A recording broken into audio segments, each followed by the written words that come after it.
세미나 시작하도록 하겠습니다. 반갑습니다. 저는 여기 부동산 콘서트홀의 김종화 본부장이라고 합니다. 지금부터 이제 그 재개발 연구회 전영진 대표님께서 마포 용산 역세권 재개발에 대해서 쭉 이제 세미나를 진행을 해 주실 거고요. 큰 박수로 맞아 주시면서 한번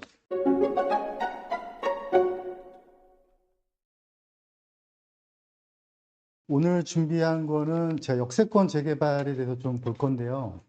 지금 어떤 현장을 남들이 모를 때 간다는 얘기를 하고 싶은 거잖아요. 그래서 근데 사실 남들이 모를 때라는 게 되게 어려운 얘기이긴 해요. 근데 그 모를 때 갈 수 있는 방법을 찾는 게 우리가 해야 될 일인 거겠죠. 그래서 책에 보시면 맨 마지막 뒷부분에 부록이 있는데 그 부록을 넣은 이유가 있어요.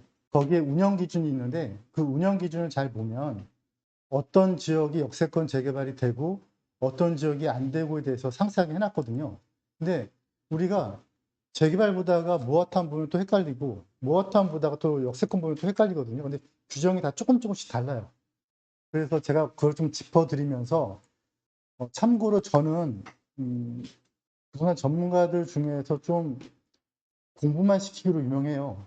예, 그 지루해 하시는 분들이 많이 있는데 제 지론이 가장 기본적인 베이스라고 보거든요. 그래서 역세권 재개발 중에서 어떤 지역에 가능성이 있고 없고에 대해서 좀 설명을 좀 드려보도록 할게요. 참고로 저는 제가 처음 부동산을 시작한 게 95년도거든요. 그래서 벌써 지금 28, 9년 된 것 같아요. 거의 한 30년 돼 가는데 저는 하락론도 아니고 상승론도 아니에요. 저는 그냥 대응하자의 주의예요.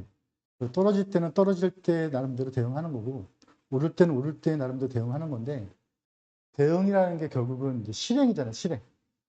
그래서 저는 주로 하는 일이 동의서를 걷고 지역 주민을 만나서 재개발을 좀 알 것 같은 분을 설득을 해서 조합장을 하라고 좀 부추기고 이런 역할을 좀 많이 했었어요. 네. 근데 그게 뭐 다 성공할 수는 없지만 그렇게 하면서 제 나름대로 현장에서 배운 감이 있거든요. 그래서 이 현장은 될 것 같다, 이 현장 안 될 것 같다는 그런 느낌이라는 게 있는데 그 느낌이 뭐 한 80%, 70% 이 정도 되면 전 덤벼드는 편인데 그런 현장들을 어떻게 가서 봐야 될지를 좀 오늘 얘기를 나눠보려고 해요. 제가 제일 중요하게 여기는 게 있어요. 저는 제일 중요하게 여기는 게 이 5가지예요. 이 5가지를 아주 중요하게 여겨요. 왜 그러냐면 이 중에서 한 가지만 없어도 전 개발이 안 된다고 봐요. 첫 번째를 보면 이 정책의 의지는 상당히 중요하죠. 이거는 방향성의 문제잖아요. 근데 제가 보기에는 그린벨트를 풀어야 될 정도로 지금은 주택 공급이 구도심 개발 말고는 없어요. 그래서 정책의 의지는 지금 만땅 차 있는 것 같아요. 근데 이거는 시작의 문제고요. 이 시작이 아무리 좋아도 이 지정 요건이 맞지 않다면 그 지역은 해당이 안 되는 거죠. 이 지정 요건은 2가지를 봐야 되는데요. 첫 번째는 지금 현재 지정 요건도 중요해요. 그런데 살짝 그게 계속 바뀌어 나가다가 깨지는 수가 있어요. 그런 현장들이 생각보다 많죠. 가장 비근한 최근의 현장이 어떤 현장이 있었냐면 거기가 역세권 장기 전세로 추진하다가 깨졌죠. 깨져서 한쪽 블록은 역세권 활성화, 한쪽은 신통 막 이렇게 번져갔죠. 근데 그 지역은 그럴 거라고 예상이 됐던 부분 좀 많이 있었어요. 그래서 지정 요건을 봐야 되는데 지정 요건을 볼 때는 지금 요건도 중요하지만 변화되는 요건도 같이 봐야 된다. 그래서 어떤 현장을 딱 봤더니 신축 물건이 1개, 2개밖에 없는데 땅들이 신축이 용이한 땅들이 많아. 근데 이 빌라 가격이 막 올라. 그러면 그 땅 무조건 팔려요. 그럼 빌라가 또 지어지는 거죠. 그러면 이제 노후도가 깨져버려요. 그래서 지역 요건 봐야 되고요. 이거 2가지가 중요하긴 한데 그래도 이게 없으면 안 되죠. 이게 없으면 의미가 또 없어지는 거죠. 그래서 주민 동의율은 만나봐야 하나요? 만나보지 않아도 돼요. 그냥 등기부등본 띄워보면 돼요. 등기부등본 띄워서 토지 등의 소유자들의 토지 구조를 보면 돼요. 토지 구조를 보면 그러면 이 땅이 동의할 수밖에 없다 동의하지 않는다라는 게 보여요. 어떤 경우냐면 임대 수익이 많이 나오면 당연히 동의 안 하겠죠. 그래서 주민 동의를 볼 때는 토지 등 소유자의 전체를 다 떼봐야 돼요. 하나하나. 이거 세 가지가 되면 개발될까요? 안 되죠. 예, 이게 있어야 돼요. 이 사업성이 있어야 되는데 제가 일반 재개발보다 역세권 재개발에 관심을 많이 갖는 이유가 역세권 재개발은 사업성이 월등히 높아지거든요. 예, 그래서 제가 아주 관심을 많이 가지고 있는데 사업성이 높아진다는 뜻은 요 다음번인 업체들의 의지가 생겨요. 우리가 보통 그런 얘기 많이 하잖아요. 우리가 맛있는 빵을 먹는 이유가 빵을 맛있게 만들어서 상대방을 행복하게 해주고 싶다라는 욕심도 있을 수 있지만 그렇게 행복하게 해줘서 내가 돈을 벌겠다는 욕심이잖아요. 그게 맛있는 빵을 만드는 이유잖아요, 사실은. 그게 다 자본주의 구조인 거고. 그래서 이 5가지를 꼼꼼하게 살피는 게 제일 중요하다는 게 저의 생각이에요. 저는 이런 현장만 갔어요.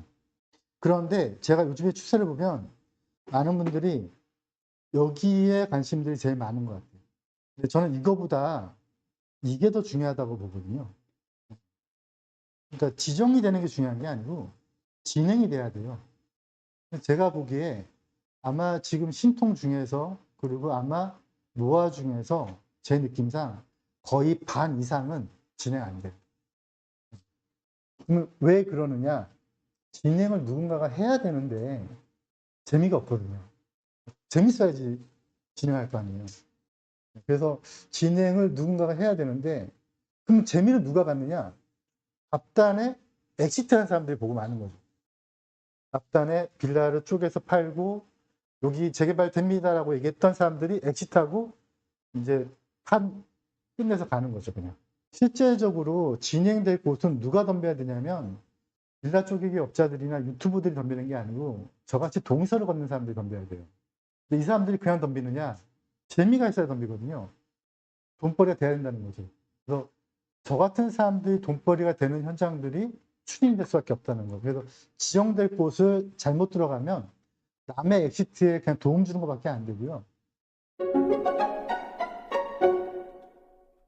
지금 현재 옛날 2003년도에 기본계획이라는 게 처음 만들어지고 나서 지금까지 쭉 흘러왔는데 중간에 전 박원순 서울시장이 약간 생활권 계획이랑 섞어서 약간 바꾸긴 했지만 이 흐름은 거의 비슷하게 흘러가고 있거든요. 그래서 정비 기본계획이 만들어지고 기본 방침 기본계획이 만들어지고 그게 이렇게 진행되는 건데 지금 우리가 알고 있는 신통이나 노화나 이거는요.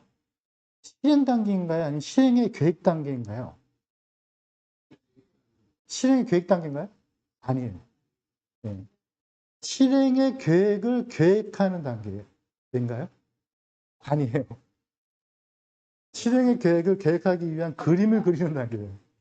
그 단계인가요? 아니에요. 그거를 지금 제안한 단계예요. 그러니까 제가 이거 왜 보여드리냐면 생각보다 걸어가야 될 길들이 많아졌다는 거죠. 그러니까 지금 현재 우리가 알고 있는 신통이나 무한은 구역 지정이 된 것도 아니고요. 기본계획 수립된 것도 아니에요. 그거를 하기 위한 제안서가 지금 통과된 단계라는 거죠. 예. 그래서 이 많은 단계를 거쳐가야 되는데 물론 이거를 이제 짬뽕 시켜서 빨리 줄여주겠다라고는 하고 있어요. 지금 법령도 계속 개정되고 있고 확 줄여줄 것 같아요. 그래서 저는 아마 내년부터 한 4, 5년 정도를 재개발이 엄청나게 뛸 것 같거든요. 그럴 수밖에 없는 구조예요. 지금 대한민국 구조가. 그리고 그만큼 녹리가 없고 압축되어 있었고요. 스프링처럼 튕겨 나가야 되는데 그런데 이거를 많은 사람들이 느끼고 있죠. 느끼고 있어서 어딘가를 가야 되는데 옛날 제가 처음 재개발 배울 때만 해도요. 이때 단계 때 갔어요. 가격이 이렇게 스물 하다가 이때 가서 확 올라갔거든요. 근데 지금은 이때 단계에 벌써 이렇게 올라가 있단 말이에요. 제가 보기엔 이게 문제라는 거죠. 역세권 재개발에는 어떤 게 있는지 좀 보도록 할게요.